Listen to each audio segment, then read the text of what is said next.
Tokyo 올림픽 'ਚ ਨੀਰਜ ਚੋਪੜਾ ਨੇ 골ਡ ਹਾਸਲ ਕਰ 100 ਸਾਲ ਦਾ ਸੋਕਾ ਖਤਮ ਕੀਤਾ ਹੈ। ਜਿੱਤ ਤੋਂ ਬਾਅਦ ਉਹਨਾਂ ਪ੍ਰੈਸ ਕਾਨਫਰੰਸ ਕਰ ਆਪਣੀ ਜਿੱਤ ਫਲਾइंग सिख मरहूम मिल्खा सिंह ਅਤੇ देश ਨੂੰ समर्पित की है। मुझे लगता है कि सबसे जो जरूरी चीज थी इस साल वो कंपटीशन खेलना था इंटरनेशनल, और मैंने फेडरेशन में ही बात की और सभी से, और टॉप से साई से फेडरेशन से सभी जगह से सभी ने अपना अपना सभी जगह से सभी ने अपना अपना सपोर्ट किया। और वो जो मुझे बीच में 2-3 इंटरनेशनल कंपटीशन मिले तो वो मेरे लिए बहुत ही ज्यादा जरूरी थे, क्योंकि यही सभी थे जिनके बीच में वहां पे कंपटीशन खेला। तो ऐसा ओलंपिक था, लेकिन ऐसा नहीं लग रहा था कि मैं कुछ नए गेम्स में आ रहा हूँ या फिर बहुत बड़े गेम्स में। एक ऐसा कोई प्रेशर नहीं था इस टाइप का कि मैं बड़े थ्रोअर्स के बीच में खेल रहा हूँ। ऐसा लग रहा था कि इनके साथ में पहले खेल रहा हूँ और मैं अपनी परफॉर्मेंस पे काफी फोकस कर पा रहा था। तो शायद वही कारण है कि क्योंकि इंजरी के बाद काफी अप डाउन आए, तो आप सभी ने हेल्प की, और ये सभी आप सभी का, मेरी मेहनत तो है ही, उसके साथ साथ आप सभी की मेहनत है। और सारी फैसिलिटी के लिए थैंक यू सो मच। हाँ नीरज, जब हम मिले थे आपसे साल के स्टार्टिंग में, हम बात कर रहे थे कि आपकी इंजरी कंसर्न थी। आप एक बहुत ही एक ऐसे दौर से जा रहे थे जब आपको बहुत स्ट्रेस था। अब वहां से लेके यहाँ तक का सफर कैसा महसूस हो रहा है? इस मेडल को हाथ में लेके कितना आप लग रहा है कि on top of the world? काफी खुशी हो रही है। ये तो मैं मतलब आपको एक्सप्लेन नहीं कर सकता कि कितनी खुशी है, लेकिन हाँ बिल्कुल वो टाइम आया था, थोड़ा इंजरी की वजह से बहुत दिक्कतें आई थी, लेकिन फिर भी सभी का साथ रहा और अच्छे से रिहैब भी हुआ और इंजरी भी सक्सेसफुल, मतलब ये जो सर्जरी भी सक्सेसफुल होगी। तो थोड़ा टाइम लगा कम बैक करने में। जो मेरा 2019 का साल था, बस उसकी थोड़ी सी वो पूरा खराब चला गया। मेहनत काफी की थी उस साल भी वर्ल्ड चैंपियनशिप के लिए। फिर उसके बाद पूरा फोकस 2020 पे अपना ओलंपिक्स पे किया था, तो कोरोना की वजह से वो भी प्रॉब्लम होगी। लेकिन मैं धन्यवाद बोलता हूँ अपने फेडरेशन का और सभी अपनी गवर्नमेंट का कि हम वहाँ पे बाहर ट्रेनिंग कर रहे थे और मुझे वहाँ पे कंपटीशन भी मिले और मैंने वहाँ पे अपना क्वालिफाई भी किया। और मुझे याद है कि मैं इंडिया में 2019 में ओपन नेशनल हो रही थी, तो मैंने वहाँ पे एंट्री करवा ली थी और मेरी फ्लाइट टिकट भी थी। और मेरा बस ये था कि मन में कि मैं बस कोई कंपटीशन खेल लूं, क्योंकि इंजरी के बाद जो सभी मेडल जा रहे थे वो अपने डिस्टेंस के आसपास जा रहे थे, चाहे वो वर्ल्ड चैंपियनशिप हो या कुछ भी हो। बस मेरा ये हो रहा था कि मैं खेल लूं बस। तो मैंने सभी कुछ करवा लिया था। फिर आदिल सर से बात है, आदिल सर का फोन आया कि नीरज तू ये कंपटीशन मत खेल, आगे ओलंपिक्स आ रहा है उस पर फोकस कर, क्योंकि ज्यादा प्रॉब्लम हो जाएगी। तो फिर मैंने वो कैंसिल कर दी थी और मुझे लग रहा है कि वो शायद वो अच्छा डिसीजन था, क्योंकि एथलीट को लगता ही है कि बस मैं खेल लूं जल्दी से। तो उसके बाद फिर अच्छी मेहनत रही और अच्छे से फिट हो गए फिर मैंने कंपटीशन खेले। शुरुआती दौर में जब आप 80 से 82 और 88 तक पहुंचे, उन सबको कैसे याद करते हैं और कितना बड़ा लम्हा है उन सबके लिए भी है आपको? जी बिल्कुल, मुझे लगता है कि सबसे पहले जिनके साथ शुरू किया वो एक बहुत ही हमारी लाइफ में जरूरी है कि उन लोगों को भी भूलो मत जिन्होंने शुरुआत में आपको सिखाया। और जब आपको कुछ भी नहीं आता था तब उन्होंने मुझे सपोर्ट किया। और वो काफी जेवलिन के लिए वो बहुत ही एक डेडिकेटेड हैं। और मैं थैंक यू करता है एफआई का कि उन्होंने वो अभी नेशनल कैंप में कोच हैं, तो अभी वो कोचिंग दे रहे हैं। एक लड़का है साहिल, उसने उनके अंडर में अभी 80 मीटर प्लस की है। और संजना लड़कियां वो अनु के बाद अभी वो हर जगह पे सेकंड आ रही है। तो वो बहुत ही डेडिकेटेड है जेवलिन के मामले में। वो अच्छा स्पोर्ट्स कर नहीं पाए इंजरी की वजह से या कुछ भी कह लो, पर वो जेवलिन के लिए बहुत ही एक उनका मन है कि वो अपनी लाइफ पूरी जेवलिन को दे सकते हैं। तो वो बहुत ही डेडिकेटेड है और मैं कुछ भी कहीं पे भी जीतता हूं तो उनको बहुत खुशी होती है और शुरू से उनका सपोर्ट मेरे साथ रहा है।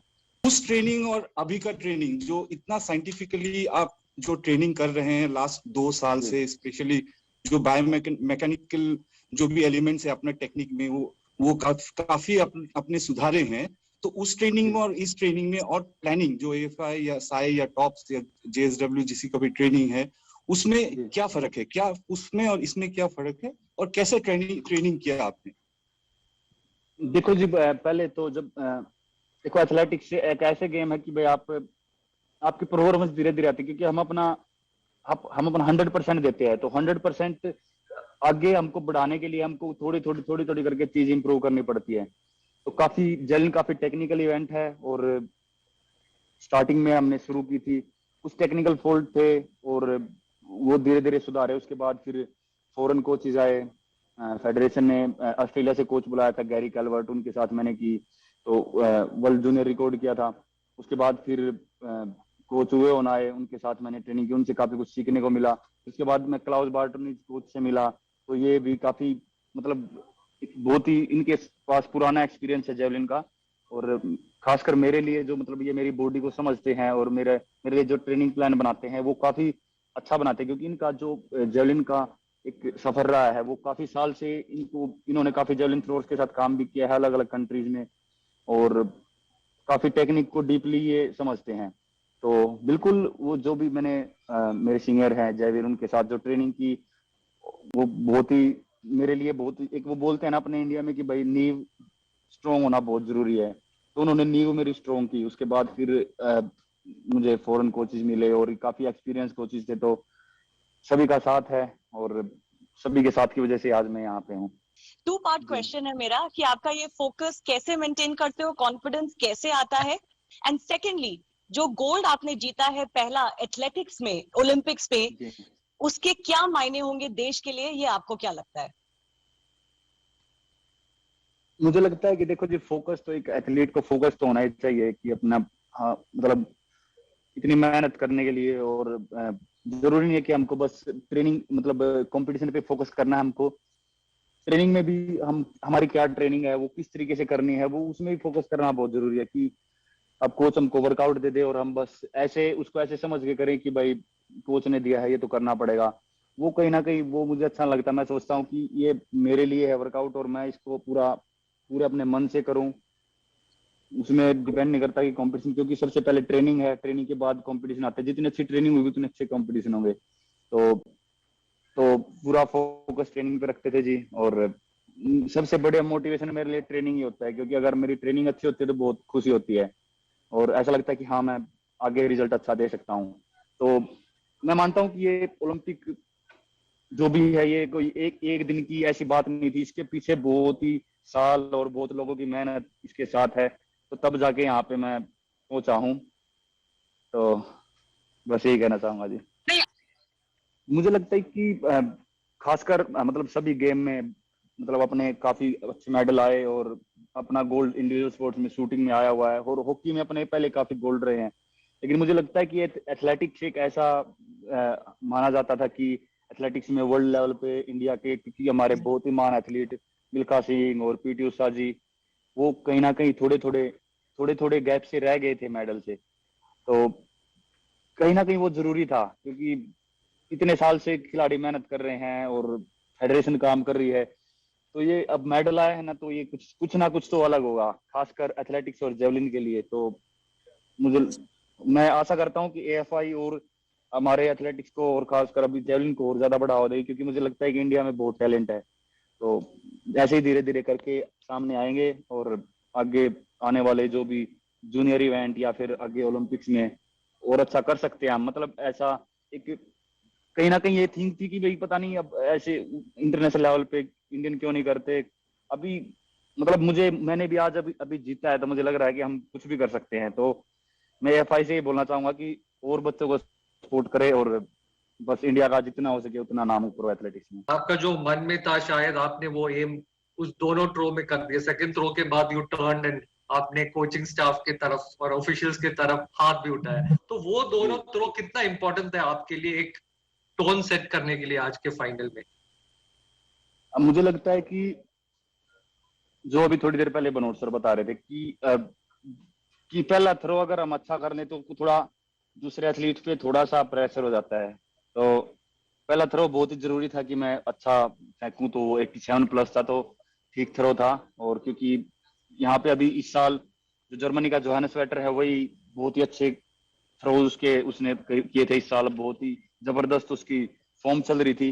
लेकिन मुझे लगता है कहीं ना कहीं ज्यादा कंपटीशन खेलने की वजह से या फिर पता नहीं वो या फिर कोई प्रेशर था, पता नहीं वो बेस्ट 8 में नहीं आ सके, लेकिन बाकी जो और जेवलिन थ्रोवर थे तो सभी थे तो बेस्ट, और भी मतलब बहुत अच्छे जेवलिन थ्रोवर थे, लेकिन वो पहली थ्रो अगर लग जाती है तो खुद में भी कॉन्फिडेंस आ जाता है और दूसरे एथलीट पे भी थोड़ा वो बनता है। फिर उसके बाद सेकंड थ्रो थी, और सेकंड थ्रो भी काफी स्टेबल थी, तो फिर मेरे दिमाग में कहीं ना कहीं आया कि मैं यहाँ पे ओलंपिक रिकॉर्ड 90.57 का था और मेरी पर्सनल बेस्ट 88.07 थी, तो मैंने सोचा कि यहाँ पे पर्सनल बेस्ट करनी है। और पर्सनल बेस्ट के साथ साथ अगर, क्योंकि जेवलिन का पता नहीं लगता, 3-4 मीटर तक अगर हम अच्छे जगह पे थ्रो करें और अच्छी टेक्निक रहे तो 3-4 मीटर तक चली जाती है। तो कहीं ना कहीं मेरे दिमाग में आया कि ओलंपिक रिकॉर्ड के लिए ट्राई करता हूँ, और मैंने फिर अपना ऑल आउट दे दिया। वो मैंने थोड़ी देर पहले बताया था कि जेवलिन बहुत ही टेक्निकल इवेंट है, अगर चाहे आप कितनी पावर लगा लो, अगर थोड़ा बहुत भी इधर उधर है तो आपका डिस्टेंस नहीं जा पाएगा। तो मैंने बहुत ज्यादा पावर लगाई, स्पीड भी बढ़ाई, लेकिन थ्रो अच्छे नहीं जा पाए। तो बस अभी यही और ज्यादा ट्रेनिंग करनी है कि अभी जल्दी से जल्दी 90 मीटर का जो मार्क है उसको अचीव करना है।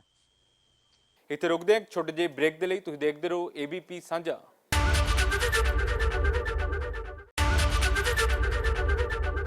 ਨੀਰਜ ਚੋਪੜਾ ਨੇ ABP ਨਿਊਜ਼ ਨੂੰ ਦੱਸਿਆ ਕਿ ਦੂਜੀ ਵਾਰ ਜਦੋਂ ਉਹਨਾਂ ਥ्रो ਸੁੱਟਿਆ ਤਾਂ ਉਹਨਾਂ ਨੂੰ ਅੰਦਾਜ਼ਾ ਹੋ ਗਿਆ ਸੀ कि ये ਉਹਨਾਂ ਦਾ बेस्ट है।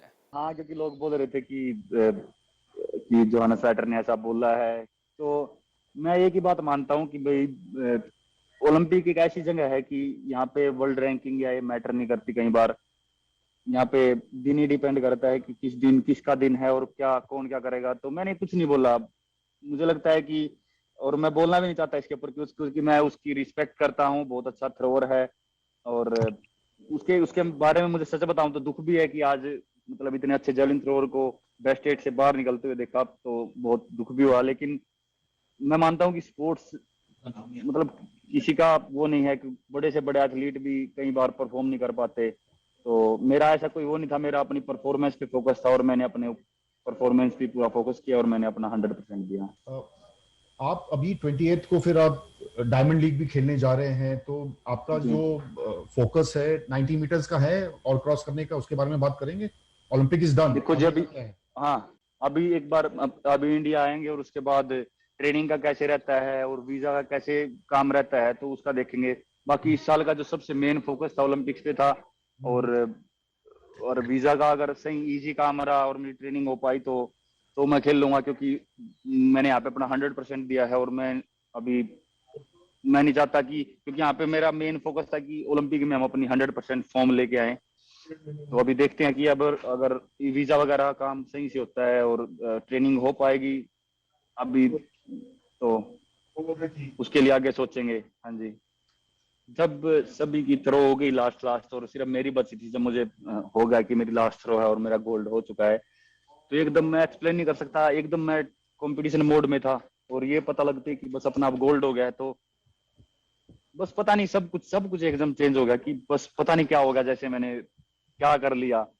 तो वो फिर मैं काफी रनवे तक पहुंचा, ऐसे लग रहा था कि यार पता नहीं, जैसे एकदम दिमाग इधर उधर होने लग गया। फिर मैंने पूरा अपना फोकस किया कि थ्रो पे, और मैं कोशिश कर रहा था कि उस थ्रो को भी अच्छा करूं, लेकिन काफी खुशी थी उस थ्रो में भी, और वो थ्रो मैंने ऐसी फेंकी तो वो भी अच्छी गई। लेकिन बस वही है कि थोड़ा सा दिमाग में तो रहता था कि भाई यार रियो ओलंपिक्स थोड़े से दिन की वजह से निकल गए और इतने मेडल भी था, और AFI ने काफी कोशिश भी की थी एंट्री करवाने की, वाइल्ड कार्ड एंट्री, लेकिन उस टाइम नहीं मिल पाई। और वही था कि दिमाग में था कि हाँ ओलंपिक्स है और उसके लिए मेहनत करनी हमने जारी रखी। और बीच में इंजरी भी आई, काफी ऐसा टाइम भी आया था कि ऐसा लग रहा था कि यार पता नहीं कैसा कमबैक होगा, तो सब अच्छा रहा। तो अब आपको लगता है कि ये जितना भी डिले हुआ या मिस हुए चांसेस, वो कहीं ना कहीं इस बात के लिए एक सीढ़ी बनते चले गए कि जो फाइनली आपने परफॉर्म किया तो वो शायद इतना अच्छा हुआ कि पुरानी सारी चीजें आप भूलते चले गए? देखो जी, क्योंकि दिमाग में यही था कि अगर जब 2020 मतलब पिछले साल पोस्टपोन हुआ, तो दिमाग में एक चीज बिठाई थी कि इसको नेगेटिव वे में नहीं लेना है, इसको बस ऐसे लेना है कि मुझे 1 साल और मिल गया है प्रिपरेशन के लिए। तो वो दिमाग में रख के तैयारी करते गए, कंपटीशन भी खेले और तैयारी बढ़िया चलती गई, और आज फाइनली यहाँ पे है गोल्ड मेडल के साथ। तो ऐसा लग रहा है कि यार जो भी हुआ ठीक हुआ, बस थोड़ा सा ये कोरोना गलत आ गया है दुनिया में, इतने लोग दिक्कत में है इसकी वजह से, बाकी बहुत खुशी है कि गोल्ड जीता। तो एबीपी न्यूज प्लीज। से सवाल ये है नीरज कि क्या दूसरा अटेम्प्ट में जब आपके हाथ से जैवलिन निकला, क्या तभी पता चल गया था कि गोल्ड मेडल आने वाला है? गोल्ड का तो देखो जी कुछ कह नहीं सकते, लेकिन ये जरूर हो गया था कि हाँ मेरा बेस्ट थ्रो गया है ये, तो काफी ये जरूर हो गया था कि हाँ, क्योंकि गोल्ड के बारे में तो ऐसे बोल नहीं सकते पहले ही, क्योंकि हमको दिमाग में ऐसे लेके आना थोड़ा सा खतरनाक हो सकता है कि हाँ गोल्ड पक्का हो गया, तो उसके बाद हम एफर्ट नहीं लगा पाते। तो हाँ ये था कि बेस्ट थ्रो गई है और मुझे और थ्रो करनी है, और हाँ ये जरूर हो गया था सेकंड थ्रो में कि हाँ ये बेटर थ्रो है पहले वाली से। सर बिल्कुल, देखो एक दबाव का तो पता नहीं, लेकिन हाँ ये फीलिंग जरूर होती है कि यार एक तो खासकर एथलेटिक्स के लिए तो था ही कि भाई हाँ एक करना है, मेडल लेके आना है, लेकिन टोक्यो में कोई गोल्ड नहीं आया था, तो और सबसे लास्ट में मेरा ही इवेंट था, तो ये था दिमाग में यार कि हाँ कैसे करें। लेकिन मैं आपको सही बताऊं तो जब जिस टाइम मैं रनवे पे होता हूँ और जिस टाइम फील्ड पे होता हूँ, तो ये ज्यादा दिमाग में इधर उधर की बातें नहीं आती, तो मैं पूरा फोकस अपना इवेंट पे करता हूँ। जब मैं जैवलिन लेके रनवे पे खड़ा होता हूँ तो बस मेरा पूरा फोकस थ्रो पे होता है, तो बस वही कारण है मेरे हिसाब से कि ज्यादा प्रेशर नहीं आता, क्योंकि ऑटोमेटिक जब मैं जैवलिन लेके खड़ा होता हूँ तो वो सब कुछ पूरा फोकस जैवलिन पे आ जाता है और मैं अपना थ्रो सही से कर पाता हूँ। Thank you sir. Anju ma'am.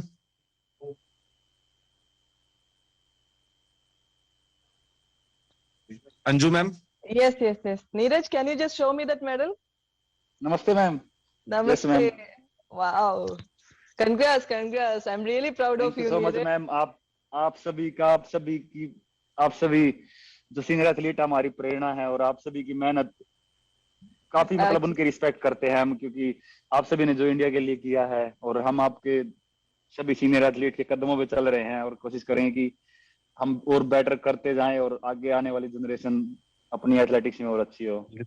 I'm really proud that you did better than us. It's a gold, and we could hear our national anthem, in that central stadium. See, beyond that, we cannot ask anything from you. I am really, really proud, and we all are waiting for your return, and we will be there in the airport, and we are ready to receive you back. So enjoy your night, enjoy your day. Thank you, ma'am. We all are with you, Neeraj. Yeah, happy. Thank you so much. Really happy. Thank you, ma'am. ਇੱਥੇ ਵੇਲਾ ਹੋ ਗਿਆ ਇੱਕ ਛੋਟੇ ਜਿਹੇ break ਦਾ। ਤੁਸੀਂ ਦੇਖਦੇ ਰਹੋ ABP ਸਾਂਝਾ।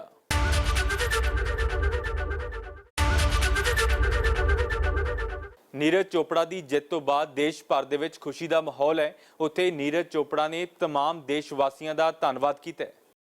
नीरज जी नमस्ते। नमस्ते सर। और बहुत बहुत बधाई आपको।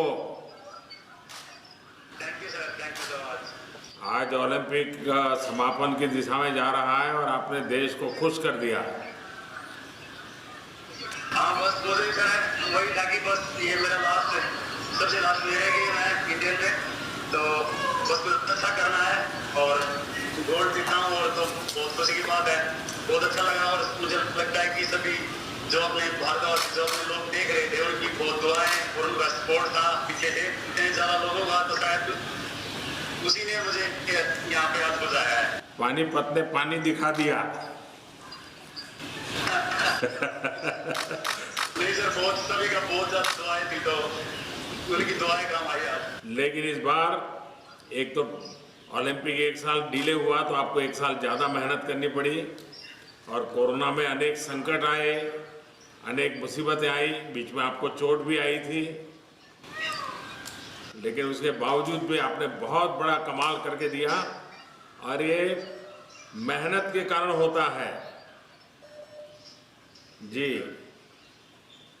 नहीं बहुत ही ज्यादा सर, बहुत मुश्किल टाइम रहा था, बीच में इंजरी आई थी और ऐसा लग रहा था कि पता नहीं कैसा कम। लेकिन जिस दिन आप जा रहे थे और मेरी आपसे जो बात हुई, मैंने देखा कि आपके चेहरे में एकदम कॉन्फिडेंस था, आपकी बातों में कॉन्फिडेंस था, और दूसरा मैंने देखा आपको प्रेशर नहीं था, बिल्कुल हंसते खेलते थे आप। वही कोशिश कर रहा था कि बस अपना पूरा जितनी मेहनत की है बस बिना प्रेशर की कोशिश कर रहा था कि बस अपना 100% दूं, क्योंकि यही ऐसा दिन था लाइफ का जो जहाँ पे जो सबसे जरूरी था मेरी स्पोर्ट्स कैरियर का, और मैंने यहाँ पे आज अपना पूरा 100% दिया और अपने देश के लिए नहीं, आपने देश का नाम रोशन किया है और देश की युवा पीढ़ी को इसके कारण खेल के क्षेत्र में आगे आने का मन करेगा। और इस बार टोक्यो में ऐसे क्षेत्र में हमारे लोगों ने दम दिखाया है जो नॉर्मली भारत के बच्चे नहीं होते हैं, लेकिन आपने करके दिखाया है। बिल्कुल सर, मुझे लगता है कि आने वाले बच्चे जो इससे प्रेरित होंगे और अपना स्पोर्ट्स है और ज्यादा ऊपर जाएगा। और मैं चाहता हूँ कि और आप तो फौजी है, आप तो फौजी हैं, इसलिए और भी बच्चों को तैयार कर पाएंगे, बहुत अच्छी तरह तैयार कर पाएंगे। बिल्कुल बिल्कुल सर, बस आप ऐसे ही साथ देते रहिए खिलाड़ियों का और ऐसे ही मनोबल बढ़ाते रहिए। तो मुझे लगता है कि सर खेल बहुत ही जरूरी है एक देश के लिए और अपने देश को प्राउड फील करवाने के लिए। और बस जैसे बिल्कुल, और ज्यादा जब स्पोर्ट होता है तभी तो स्पोर्ट्समैन स्पिरिट आता है। और आपके माताजी पिताजी को भी मेरी तरफ से प्रणाम कहिएगा, क्योंकि ये बहुत गर्व का पल है आपके परिवार के लिए भी और देश के लिए भी। और राधा किशन जी को भी मेरी तरफ से बधाई दीजिए भैया। राधा किशन जी को भी और पूरे एथलेटिक्स फेडरेशन। हाँ, उन्होंने भी आपके साथ कंधे से कंधा मिला के काम किया है। हाँ ठीक सर। तो 15 अगस्त को मिल रहा है भैया। बिल्कुल सर, ठीक है। चलिए, बहुत बहुत शुभकामनाएं, बहुत बहुत बधाई। Thank you so much sir. Thank you. ਫਿਲਹਾਲ ਦੇ ਲਈ ਬਸ ਇੰਨਾ ਹੀ ਤੇ ਇਸ ਦੇ ਨਾਲ ਹੀ ਦੇਸ਼ ਦੁਨੀਆ ਤੇ ਪੰਜਾਬ ਦੀ ਹਰ ਵੱਡੀ ਖਬਰ ਦੇ ਲਈ ਤੁਸੀਂ ਦੇਖਦੇ ਰਹੋ ABP ਸਾਂਝਾ।